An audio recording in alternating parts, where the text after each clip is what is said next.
What's up, my family? Listen, first-time listener, or you've been here the whole damn time. Hit that like, hit that subscribe, giddy up, let's go, no notes. That's my baby. That's my baby.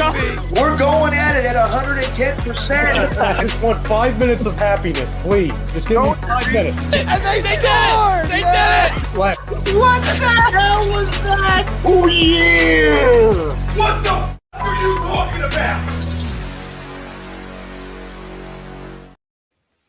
What is up, everybody? Rivals back every Monday, 10:30. We're back with another episode. We got Phillies talk. We got NFL Week 5 analysis, college Week 6. We'll look ahead a little bit at NFL Week 6 and our shout-outs of the week as always. But first, we want to give a shout-out to Gleason's Bar. Gleason's Bar is located at 6700 Mill Creek Avenue in Levittown, Pennsylvania. Use promo code ATD for 10% off your order whenever you dine in, take out, or online. That's Gleason'sBarandSteaks.com. And to kick off our poll question of tonight, the Phillies are the favorite out of the NL to go to the World Series. Agree or disagree? So I made this obviously before we saw you could argue the downfall of the Phillies tonight. And honestly, if Phillies took care of business, I was going to have to agree to the poll. But after the Braves came back and after we truly saw their true regular season lineup, because in the first game, they tried getting pretty. You know, they normally were batting Albies second, Riley third, Olsen fourth, like we saw tonight. The first game, we saw Acuna, then Riley, then Olsen, and then Albies. And in baseball, you got to have your best hitter hitting fourth. It's how it always has been in the MLB, and it's how it always will be. You see these other teams trying to get pretty with it, and it's not looking too good. I mean, look at the D-backs, for example. I think they got Christian Walker going first, if I'm not mistaken. A big bat in the 4-hole, you definitely need it. You got 1-2 runners on. This guy could score 1, score 2. We didn't see too much of Olsen tonight. It was more so Darno and Riley getting the job done, coming from behind from 4-1.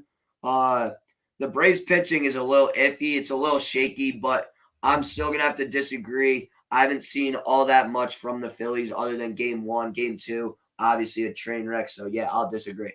Yeah, I'm going to have to disagree with you. I'm going to agree with the poll, but it's at the same time, getting up here and getting in front of the microphone after watching that is really fucking hard. It's not easy at all. We see your comments. Keep them coming. That was a really tough loss, as all of you guys are saying in the comments. Really, really tough. I will say, again, at Chrome's comment real quick, as bad as that loss was, our fantasy team is pretty down bad right now. That's a topic for another day. So in terms of the Phillies, not a good team on our part. Not a good team on our part. But looking at the Phillies today, I'm going to have to disagree with you. And to me, it's because if you think about it and really look at it, the Braves really only hit the ball 4 times tonight. And there are 2 things in my eyes that are really being overlooked right now. And it's really easy to be negative after something like this.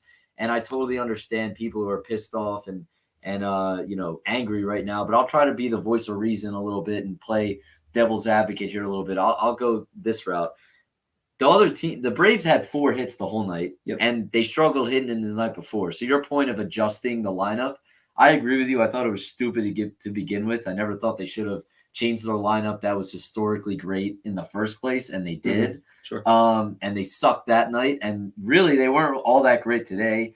They were just opportunistic, which is pretty much the game of baseball, especially in the month of October and November. It's all about hitting your opportunities, which is something that the Phillies did not do. 2 for 8 in runners in scoring position, unacceptable. I get it. You want to go at Hoffman for letting up those runs. You want to go at Topper for, leaving Wheeler into the game for that 1 out to let Acuna go on base or whoever it was. I'm forgetting now.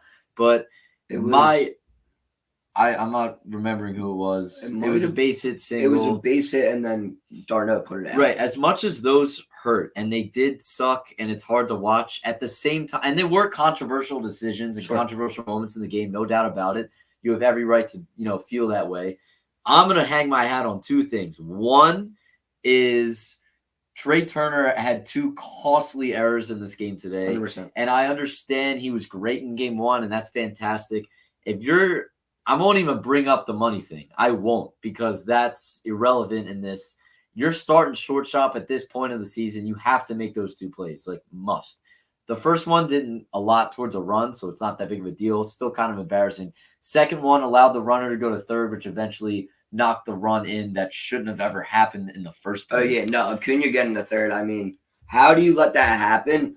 And, well, the one when Acuna scored and it's short. Right, that's what I'm talking about. That's really unacceptable. That should have never happened. So, I think that's, at the end of the day, those two things, that and having runners in scoring position and not being able to take advantage in those moments, that's what lost you that game more than any decision, any moment, or any small one at-bat, two at-bats, whatever that might be. The other thing is look, I mean, JT, I get it. It's a what if, and it's bullshit because we did lose, and it's all that kind of stuff.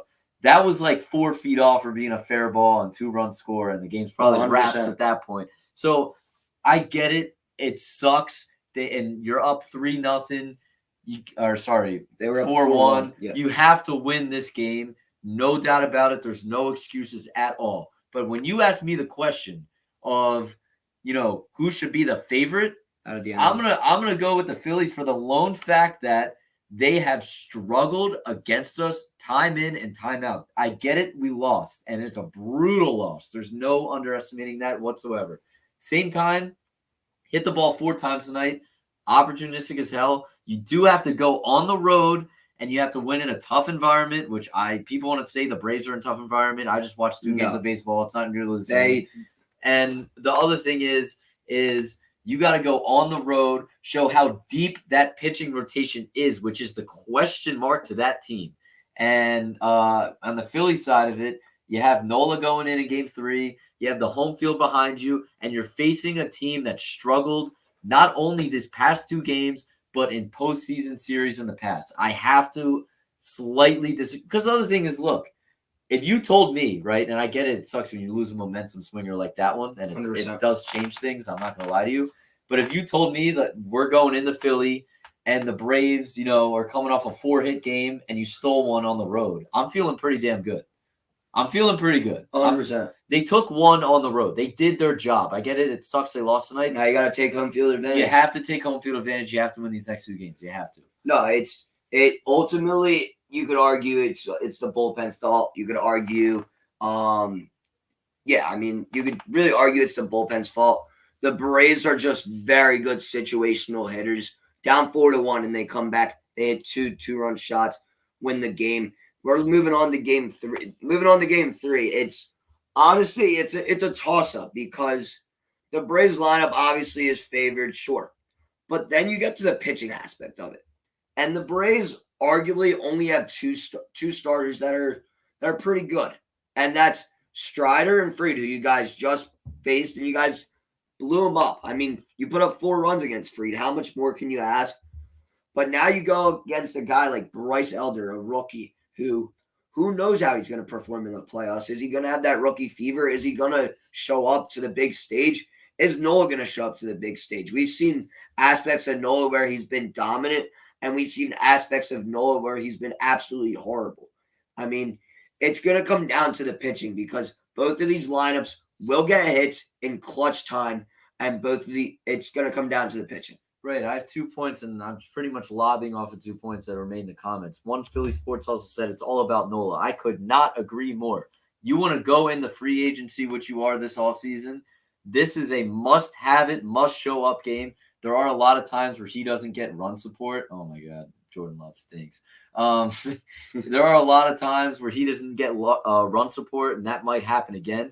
You have to do your job. If you want money, you want that $100 million, whatever the heck money, whatever number you want this offseason, this is it. You have to show up on Wednesday. That's pretty much your whole contract in itself is showing up on Wednesday, no doubt. And the other point is Jason's comment over here saying, last year's team to this year's team. I completely agree. I felt when I was watching last season's series against the Braves. It was almost like we had to fight to just put up with them, and it was like, when is it coming? When are we going to, when are we going to blow this game? When are we going to blow the series? I look at it now, in addition to Trey Turner, just the whole experience of last year and just going back and showing consistency. I feel way more confident in this year's team. Like, they belong here. The Braves batting order, no doubt about it, is absolutely terrifying, and they're the number one seed in the NL for a goddamn reason. They're the favorite for a reason. Same time, I feel like the Phillies lineup, more importantly, their pitching rotation goes hand in hand right with them, especially when we go head to head with them in a postseason series. So if you're telling me that we should be the underdog going into it when we just stole a game, and we should have won today too. Yeah. I don't necessarily agree with that, but I understand the whole momentum side of it, and that was a heartbreaking loss for sure. I mean, that sucked. I'll relay off the Philly Sports Hustles comment. Thank you for commenting. Ranger will have to close out game if we get game 3. Are you guys go with that? I think Ranger against whoever the Braves throw out there. I mean, Strider again. It'll probably be Strider. I don't know. It's definitely a very difficult call because you're talking about an ace that the Phillies have struggled against recently. Obviously, they blew him up game 1, but he's got to make a comeback somehow, some way. So I'm not going to say I'm confident with that, but if the bats show up like they did against Strider, there's no question they take care of business. Yeah. Moving on, let's talk a little bit more about the general postseason. So last week we talked about the Rangers Rays. We talked about all 4 of the wild card series. We talked about Rangers Rays, Blue Jays Twins, Diamondbacks Brewers, and Marlins Phillies. We both picked the Phillies. We both picked the Rangers.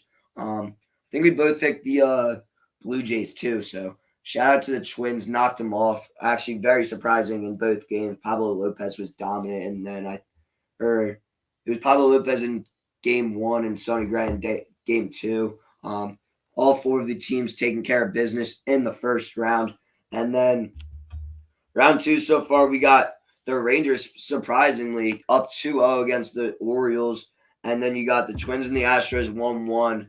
D-backs, maybe they'll be up 2-0 against the Dodgers. And then just like we just talked about, the Braves and the Phils look to take an advantage in game 3, with the series knotted up at 1-1.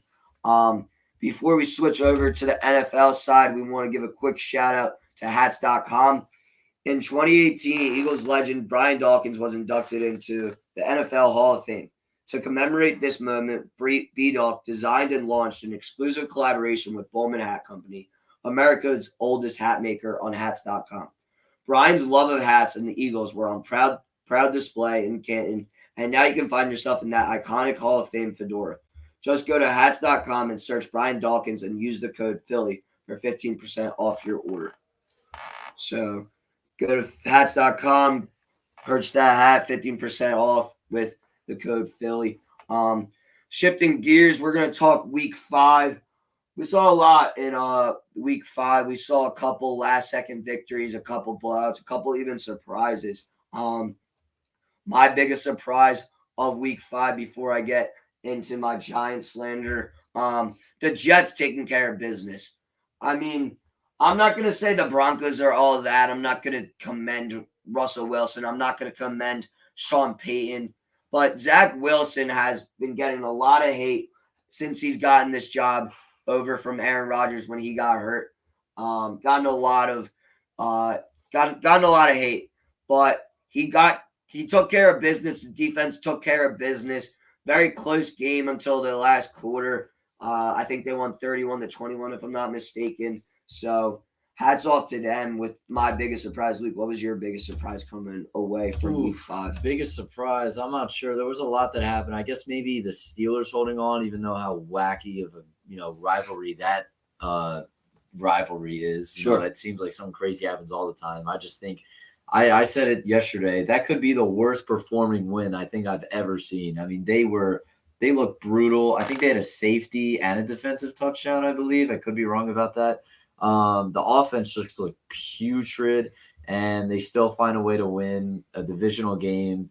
I guess people need to start calming down on the Ravens losing to the Colts and then losing that crap show of a game against Pittsburgh. I guess we're gonna have to start toning it down when it comes to talking about the Ravens and where they stand in the AFC. I guess coming off of those two games, there's two bad losses. Yeah, another big surprise to start off the week. We had the Bears taking advantage of the Commanders in a 40-20 dominant win. DJ Moore finally showed up, showed what he's really made of, and showed why he was worth that number 1 overall pick. I always knew Sam Howell didn't have it in him in those big clutch games on prime time.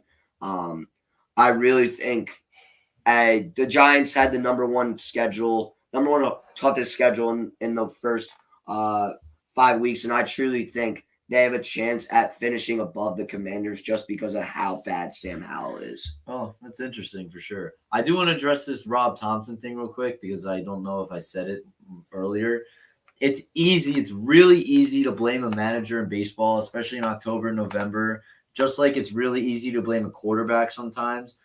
But I feel like a lot of times people get a little too blame friendly. I think we got to relax on Rob Thompson. I think he called not a perfect game. It's hard to do that, but I think he called a good enough game for them to win. I mean, they were winning in the game. They were 2 for 8 runners in scoring position, and your shortstop made 2 tough errors. I get one of them didn't matter, but at the same time, like they were in a position to win that game. He did enough managing wise to win that game. I thought the timing of putting in Jose Alvarado and the timing of putting in Hoffman, I felt like they were at the right times. Maybe the one critique is maybe you yank Wheeler a little earlier ahead of that first at bat, I believe in the 7th inning it was. Yes. Maybe that's what you do. Maybe that's it. But then what happens is if you yank him and you put Alvarado in a little earlier and he lets up that run, then everyone's saying, well, we should have let Wheeler cook. So it's a tough thing to balance. It really is. It's easy to say after the fact. I do not believe this loss lies on Rob Thompson whatsoever. I think it's a big thing of just opportunistic baseball. That's what it comes down to. The Phillies did not take advantage of opportunities with runners in scoring position. They had errors, countless amount of errors that did not, were really dumb. And the Braves played opportunistic baseball, and the fact that, yes, they had 4 hits all game. They were the 4 biggest hits of the game, and it's all they needed to win the game. So that's what it comes down to. It's not a Rob Thompson issue. I think people should really slow down with that one. No, you bring up a good point that it's sure you could point fingers, but like you said, if Alvarado comes in and lets up a run, why didn't we keep Wheeler? Yeah, it's both sides of the coin. Yeah. You can't even. It's glass half full, half empty. But moving on, Jags Bills in London Sunday morning, 9:30. Surprising win for the Jags. Literally the London Jags. I think they should change to now. I think they're 10-0 in London. Saints with a monstrous victory against the Patriots. Mac Jones, his career should just be over. He is nothing. He hasn't done anything since he's been at Bama.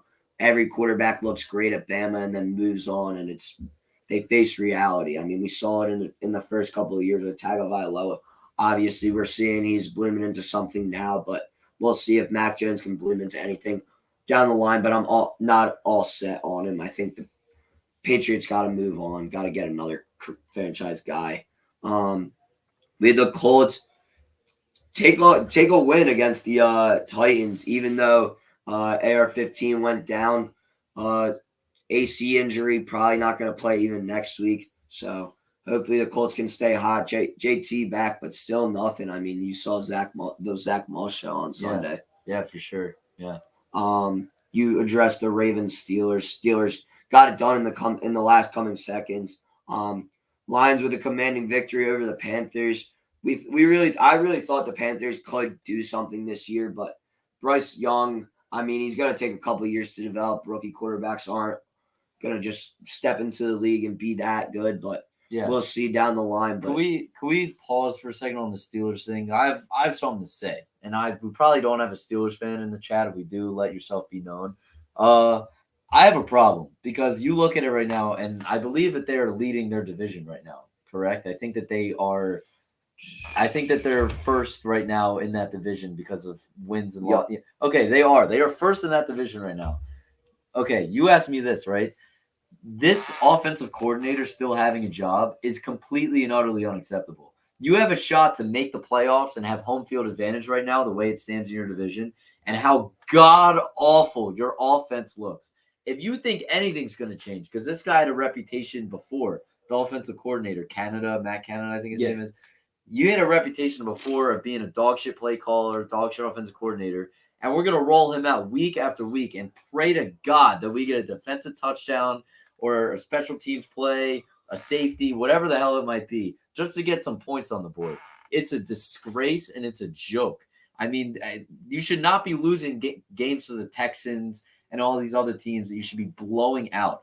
If they had a viable offensive coordinator in that game, they probably would have won by 50 points because how awful the Ravens look too. So can we switch things up in Pittsburgh for their sake? I feel like that's my quick little Steelers rant. Not that I have anything in the Steelers game at all, but no, 100% not. It's just it was putrid. It's literally all their defenses putting their offense back on the field, and their offense just can't produce anything. But moving on, we had your Falcons staying hot, big victory in the closing seconds with Young Wei Koo drilling a 37-yarder to win the game. Very clutch. My Giants got absolutely I wouldn't even say blown out, but at the same time, it was a blowout. We lost by 15 points to the Dolphins. The Tyreek Hill touchdown was absolutely putrid. I don't know how you're gonna just let a guy just burn right past you. Trey Hawkins III got all the hype in training camp, and I'm done with the training camp. Oh, he's so good in training camp. Give a fuck. Translate it to the regular season. Translate it to the fucking field. Let me tell you something. He hasn't translated shit. Yeah, let me tell you something. That is a New York thing. That does not happen. It's a little, sometimes it happens across other, fan bases if it's a high draft pick. But, like, that is a big market, situation where someone gets drafted and they make a play and then it gets posted on the internet and then, Hyatt is, like, expected to be a wide receiver one, which is unfair to him because he's not. I'm not saying he's dog shit, but he's not a wide receiver. They don't even give Hyatt snaps though. I mean, we finally saw Darren Waller actually exploited. The one thing I will say, can we get a fucking real offensive line? It's pathetic. We got guys. Evan Neal stepped in. Guy just went right past him.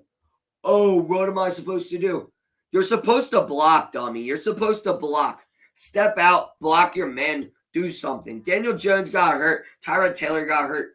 What the hell are we doing back there? I didn't even see Tyrod Taylor got hurt. Tyrod Taylor got hurt, and we brought in the emergency quarterback. It's stupid. It's utterly bullshit. I'll add to your Giants rant real quick, too. We always joke because, you hate the Eagles way more than I hate the Giants. I'll tell you straight right now. If you want to pay a quarterback, that much money, that's fine. I say it all the time.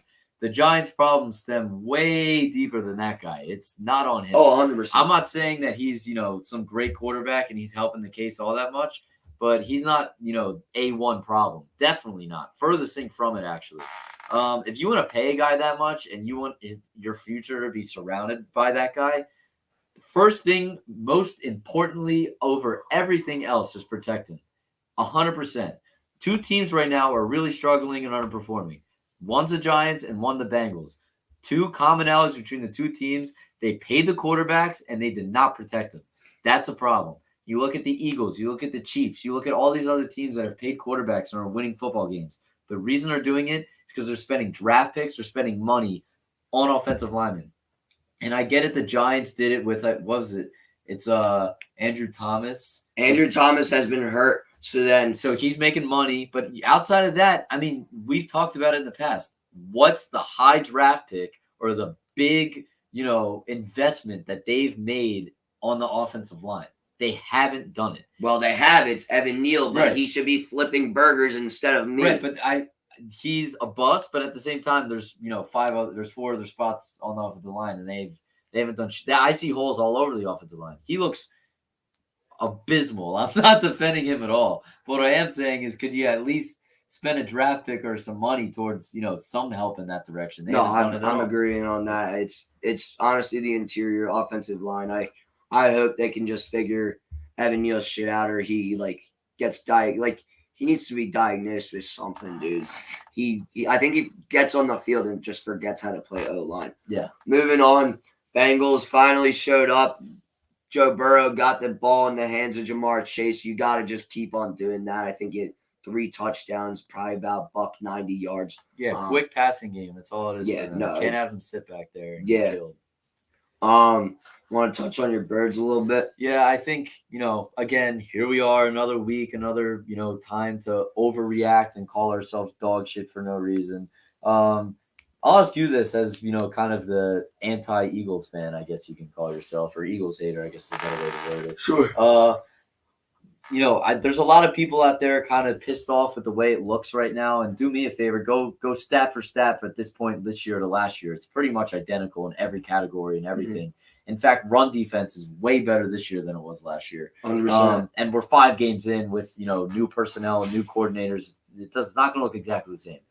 But I think we look like a top 2 team in football. But I think there's no question whatsoever that we are a top 3 team in football. If you want to put Miami in front of us, I won't. But if you do, then we're unquestionably a top 5 team in football. A top 3 team in football. Could you agree with that? I mean, who's the 3rd team above us right now? I wouldn't put another team in there. I mean, you saw the Chiefs they could barely take care of the Vikings. I mean, who else are you going to throw in there? I mean, there's really nothing. And looking at the standings right now, you got the Dolphins. The Chiefs were 4-1, but like I just said, they didn't really do anything against the Vikings. You got the Steelers leading their division. They are horrendous. What are you going to put? You're not putting the Jags in there. And then you move over to the NFC. You got the Birds. You got the Niners. The Lions, I'm not putting ahead of them, and I'm sure as hell not putting the Buccaneers ahead of them. They are a top 3 team. I will agree with that. I'll tell you right now that I will admit the Niners look better than us right now, but I think there's no doubt that we're a top 3 team at least. Sure. And so when you tell me that we have beaten the Niners, right? Last time we saw them, we beat them. Don't give me this emergency quarterback bullshit. How about you don't block the best pass rusher, not the best, top 5 pass rusher in the sport with a fucking backup tight end? How about we don't do that? That's A1. The other thing here is, you're 5-0. I don't give a shit how it looks. We're 5-0. We're 22-1 in our last 23 regular season games. It doesn't look perfect. Go across the entire league. For whatever reason, the Eagles are held to some immaculate, perfect bar that no other team in the entire league is held to right now. I mean, if we look just as good, we look better than Miami right now. That's coming from a Giants fan. We look better than Miami right now. And he's saying that. And people are blowing Miami and bending over about how great Miami looks. And then when we're going to talk about us, we have to say, oh, well, this doesn't look great.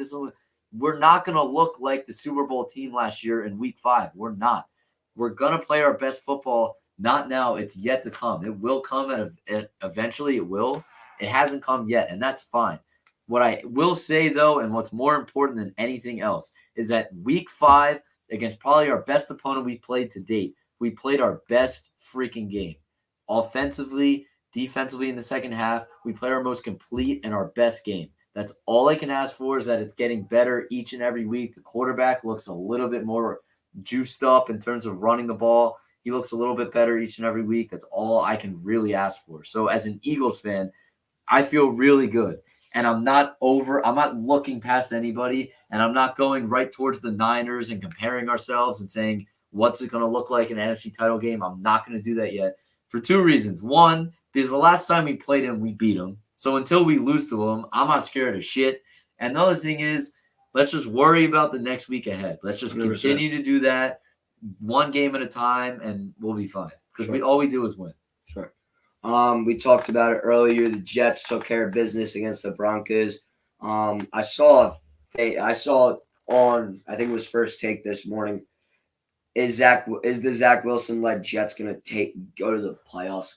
Come on now. Let's be realistic. There's zero shot that guy is making it to the playoffs.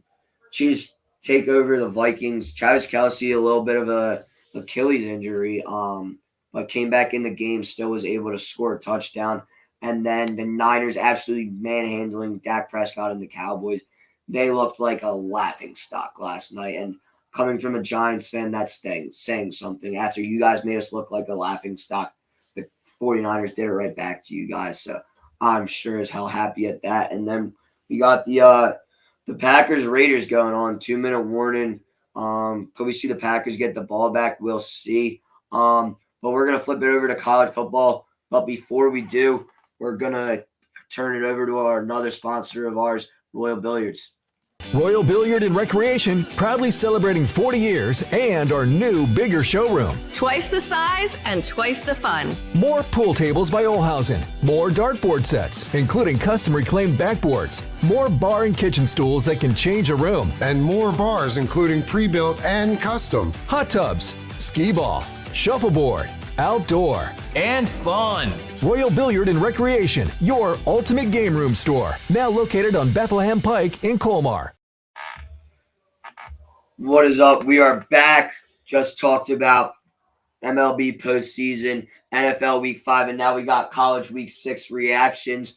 Start off, you got a Big Ten matchup between Maryland and Ohio State. 10-10 ball game at half. Luka, not a pretty decent Maryland fan himself. Oh, wow. Missed off the right, Daniel Carlson. Packers getting the ball back. But we saw a pretty competitive game in the first half. Maryland defense was containing that powerhouse of the Ohio State offense, but that didn't last long in the second half as they outscored them 27-7. Luke, what were your thoughts on that game? Yeah, I mean, I didn't really get to catch much of the second half, but it seemed like a turnover problem.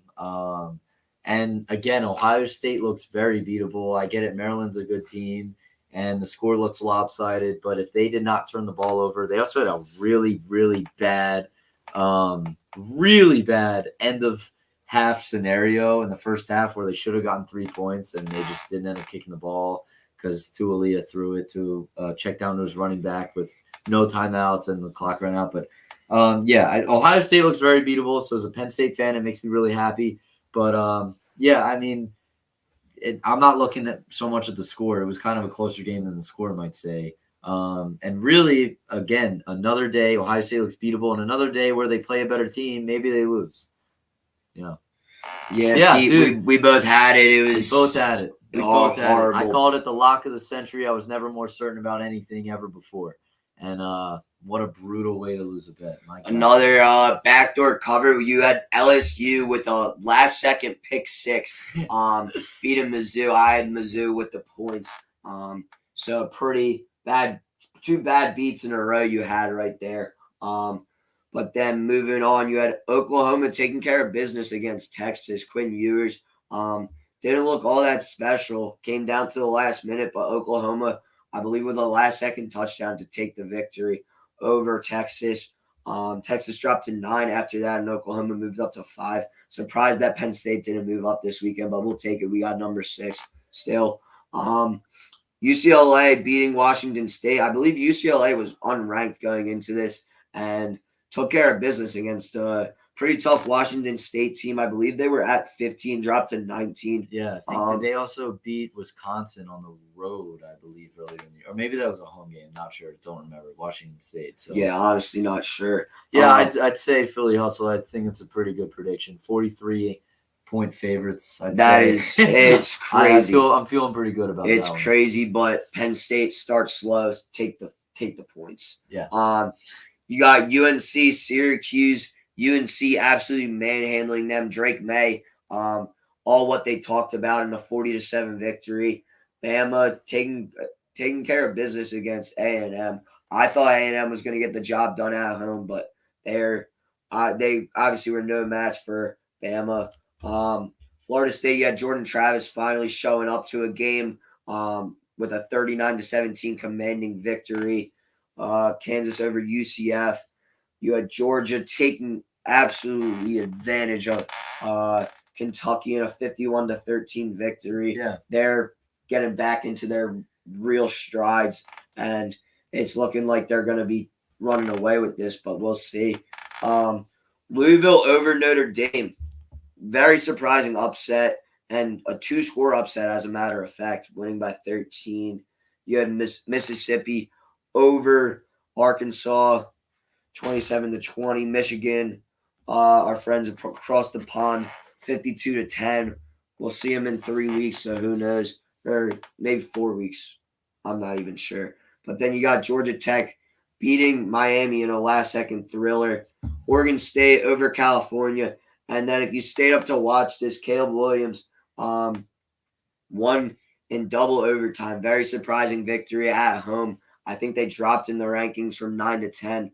Obviously our Heisman favorite, but interesting week of college football. Any thoughts on it? Not really. It seems like another year where Caleb Williams will not have a real shot at winning a national title, which sucks. I get it.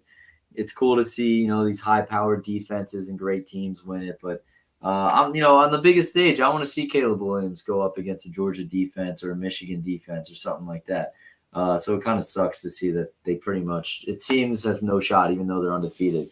That defense just looks not good. No, they look putrid, like you said. Yeah. But looking ahead a little bit at the Week 7 slate, not much going on. You got an ACC matchup between Syracuse and FSU. You got a very competitive game, probably game of the week. Oregon, Washington, two obviously Heisman favorites, and Bo Nix versus Michael Penix. What's the line on that game? I'm curious. Let me look that up. I got you. Yeah. But yeah, obviously going to be a very competitive game. 8 versus 7. We'll see who gets it done in that game. Another competitive Washington, game. 2.5-point favorites at they're too. So they're favored by really a half a point. Yeah. You get two for home. Another pretty close game. You're going to have USC on the road at Notre Dame. Notre Dame dropping a tough one. They're going to be hungry for a win back at home in front of their home crowd. Caleb Williams, we'll see if he can show up. He did show up, but the defense didn't show up this past weekend. We'll see if they can finally show up for him this weekend against Sam Hartman and the Notre Dame Fighting Irish. You got another ACC matchup, Miami number 25 versus UNC number 12. UCLA versus Oregon State, 18 versus 15. And then to cap off the night, you got NC State Duke. So not a great slate. Penn State, obviously we touched on it, going up against UMass. Not many people expecting it to be a game. I don't even know. I probably won't even go to the game this weekend. Game time decision. Yeah, it's definitely not going to be a close game, or at least I sure as hell hope so. We got to stay in it. You got Ohio State next week. You got to roll in hot with a hot victory to Columbus. Take care of business there, and hopefully roll into Ohio State and get a victory, get the job done. Noon start, so boys better be ready. While we're on the topic of previews, we'll go back to the NFL and we'll preview Week 6. So to start off on Thursday night, you got the Broncos against the Chiefs. Broncos, I think we're both the biggest Broncos haters right now. Ross and Sean Payton aren't getting the job done for them. Chiefs are going to take care of business there. You got another London game, I believe, unless it's in another part of Europe. Excuse me. Between the Ravens and the Titans. It's a toilet bowl matchup, if I'm being honest. I mean, Lamar is all the Ravens have right now. It really hasn't been all that. Yeah. Oh, my goodness, dude. Jordan Love is just making very heinous decisions with the football today. Jesus God. Moving on, you got the Panthers and the Dolphins to kick off the 1 o'clock slate. Dolphins probably will take care of them. Saints against the Texans. Saints probably take care of them. Commanders-Falcons, interesting game. Hopefully our Falcons stay rolling. Colts, Jags. Jags probably get the job done against Minshew Mania, but who knows? We've seen weirder things. Seahawks against the Bengals. A very good game, because now we get to see if Joe Burrow is truly back, with Jamar Chase truly back. How are they going to perform? We'll see. Vikings-Bears. I'd imagine the Vikings take care of business, but we've seen weirder things. Justin Fields showed up this past Thursday. Let's see if he keeps it going on a 10-day rest. 49ers-Browns. 49ers probably going to take care of business. I saw they were only opened up as a 3.5-point favorite, which is very interesting. Dodgers are slowly coming back in this one, too. Oh, wow, yeah, 4-2. Bases loaded, one out. We got Patriots Raiders to open up the 4:00 slate. Again, another awful game, even though the Raiders took care of business against the Jordan Love-led Packers. And then the Lions at the Bucks. Lions should take care of business there. Cardinals, Rams. Rams should take care of business. Your boys, the Birds, at the Jets. Probably going to take advantage of them. If you have any expectation of winning tough games or whatever, I definitely, as hard as it sounds, I expect to be 6-0. I mean, that should be a win. They beat the freaking Broncos, and everyone's talking about them making the playoffs. Let's relax. We should win that game. I get it. Outside of the quarterback, they're tougher than what they might seem. Defense is pretty good. Run defense is actually very good, so we'll see what happens there. But yeah, we should totally shut them down on the defensive side of the ball. So as long as the offense puts up around 20, 23 points, I feel like the defense should handle the rest. So I'm feeling pretty good going into that one. 6.5 point favorites too on the road. So I feel good about that too. Yeah. And then you got the Giants Bills. I can't even have joy watching the Giants anymore. While we're on the subject, diss of the week. The fact that they don't flex these Sunday night football games is a fucking disgrace. I have to sit back and watch these putrid Giants play. Putrid's the word of the day. We've said it like 80 times a day. I'm not watching them play again. I'm sorry, I'm not tuning in for that one. It's not going to happen unless I get I go up big during the day and I have money to spend on a first touchdown score. It is not happening. Yeah, it is not happening. I will not be watching that dog shit game. Can we please flex these games? Or at least the ones that are already playing on Sunday. Can we just move the times of them? I mean, my God, I should not have to watch the Giants play again. Another primetime game. I think even you could agree with me on that. No, I definitely can agree. And then to close out the week on Monday night, we got the Cowboys against the Chargers. They had probably the best game of the week, if I had to say, looking at the slate right now. Yeah. But yeah, so I mean, we got NHL action starting up tomorrow. I know, Luke, you're not the biggest NHL fan. Honestly, me, not so much either. I believe to start off tomorrow at 5:30, you got the Predators against the Lightning. At 8:30, you got the Blackhawks against the Penguins. And then at 10:30, you got the Kraken against the Golden Knights, if I'm not mistaken. Wow, they don't got the Oilers playing night one? Oilers Wednesday night. Love my McDavid. Yeah, it's like for all my big hockey fans out there, how the heck can we not watch McDavid on the opening nights? You're watching the new McDavid, Connor Bedard. Disgrace. Yeah. Your boys, the Sixers, had a preseason game yesterday. Luke was locked in. Wouldn't even watch the football games. He was locked in on the preseason basketball. I was watching the Birds though. Let's not get too far. Yeah. I was watching the Birds, but yeah, I mean Sixers. It's hard being a fan because pretty much the end of the day we're probably gonna lose in the second round. It is what it is. But I'm still along for the drama, along for the journey that lies ahead. Big Maxey here. He played really well in that game. I get it. It's preseason, but we have another one on Wednesday against Boston again, this time at home. I'll be tuned in. I don't know how many people will be, but I definitely will be. I'm excited for it. Any excuse to watch basketball, I'm in on it. So let's go. Yeah. The Knicks took care of business tonight against the Celtics. That's all right. I looked at the box score a little bit, but there was zero shot. I was trying to illegally stream it. But yeah, I mean, that pretty much caps it off. Before we tune off, we'll say our shout out of the week. Luke, you got one off the top of your head? Shout out of the week. I was going to shout out Topper today for his game one adjustment, controversial getting Ranger Suarez out of there and having it be like a bullpen kind of game. I guess it's kind of hard to do that today. I don't even know if I have a shout out after that bullshit that we just watched. I don't even know. Oh, you know what? I'm going to actually, I will shout somebody out. I have one for you. I got one on the top of my mind. Sean Desai. He's my shout out of the week. Why? Going into the game, I was like, what the hell are we doing? Cooper Kupp had like 5 catches for 90 yards on the first drive. He's getting covered by linebackers and third-string safeties. I don't know what the hell was going on. Then he made the adjustment. He played a lot more man-to-man. He blitzed a lot more. That dog shit offensive line that they had in the second half. Didn't give up a point in the entire second half. Absolute dog. Been waiting for him. I'm going to kind of hold him back, but I kind of just want to say it for shits and gigs. Why not? Maybe if we had him in the Super Bowl, who the hell knows what would have happened? Just saying that. But yeah, he's my shout of the week for sure. Adjustment king, it seems, in that aspect of things. After I ripped into him last weekend against Washington, he looked, brutal in that game. But yeah, way to bounce back. I like no points in the second half. Holding a Matt Stafford, I believe, is undoubtedly a top 10 quarterback in the league. Holding that guy to 75 yards in the second half passing, I will take that a million times out of a million.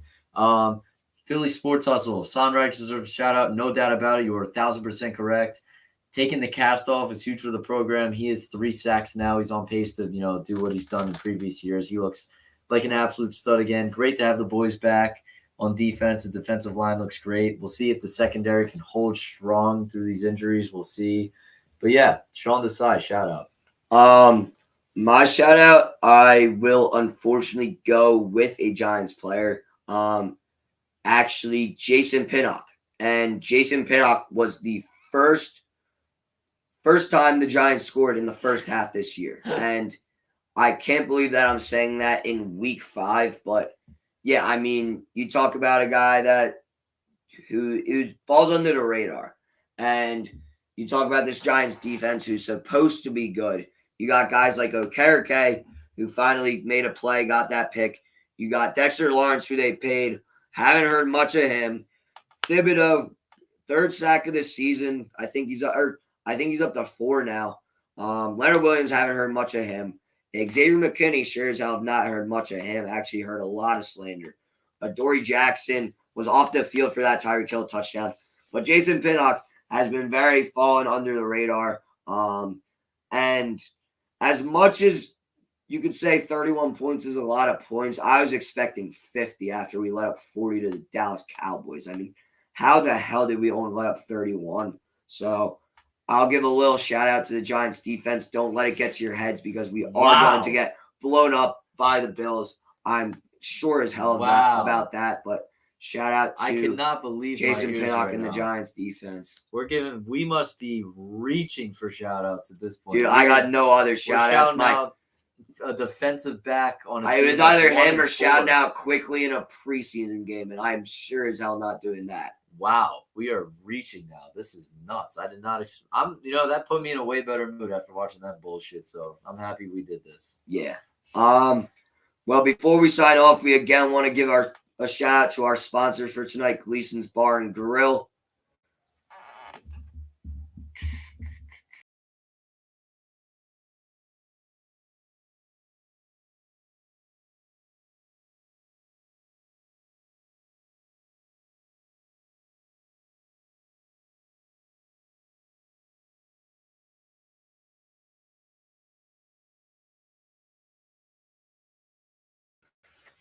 Sorry, we had a quick malfunction, but we want to give a quick shout out to Gleason's Bar and Grill. Gleason's Bar is located at 6700 Mill Creek Ave in Levittown, Pennsylvania. Use promo code A2D for 10% off your order whenever you dine in, take out, or online.